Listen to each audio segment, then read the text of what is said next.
how to use filters on Snapchat. Hey everyone, welcome back to the channel. In today's video I'm going to guide you on how you can use filters on Snapchat, so make sure to watch the video till the end. Now, using filters on Snapchat is very simple. You open up Snapchat, then right when you open it up you can see a list of different lenses and filters that you can use.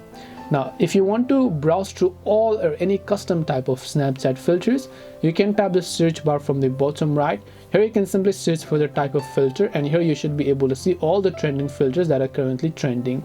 So depending upon what is it that you prefer, you can simply select a certain filter here, and once you have done that, you will be able to add them.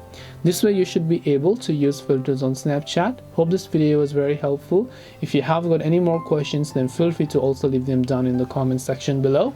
Thank you very much for watching till the end of this tutorial, and see you soon in the next video.